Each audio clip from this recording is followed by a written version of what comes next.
Hakanay gaday ng kabantagi Kristan Catholic. Hakanay ka video nga kawaban pansay siya pang kajing duway kakupajing iya kapormas.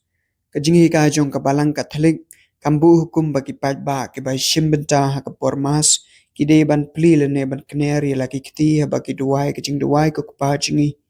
Karkom kajing tho kabangi yo na karoman misal. Umdon kano kajing tho kabaong. Bagi pajba kiday ban kner lene ban bad iya laki kiti, habak kituway kajing duway ko kupajing ka pormas. Hanray ka ay kabadan kam yang ikum ki Kristan Catholic kalong bangi day ban yashim benta da kabadan burom lane da kabariu blay. Ladadon kino ki bakner ya laki kiti. Kalaban day katkum ka dostor jong kacaka kata kalong kababiang. Da kabanta uling do baknya ya kamas bakhoy. Karuman misal ka hukum ba uday ban duway ya kajing duway ko kupajing da kabapli bat kener ya laki kiti. Kanay kapan pau ya kapan tajong ukum ubayalam ya kajing mane pajba.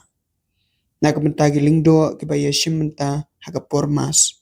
Katkum kajing hikay nakakod roman misal sla aspa lai penyaw. Kiling do kibaya shimenta ru kiday ban pli bat kener ya laki kiti habaki duway ya kajing duway ko kupajing. Na kapan tau udikan kener na pli ya laki kiti habau duway ya kajing duway ko kupajing. Handri uday ban pandaj lang ya laki kiti kum ki pajba. Sibun ki bishop bar ki riu shampang hak liturgi ki penslori ki pajba ban duway dagi kiti ki bay pandaj lang.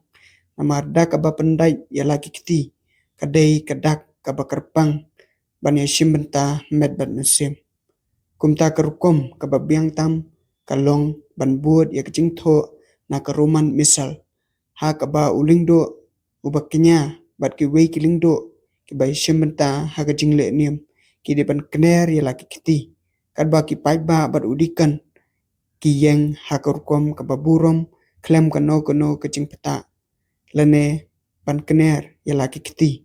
Ka ba biang ban ya shimbenta da ka ba pandai jing mod kadai ban pandai ya laki kiti. Blay unkur do ipi.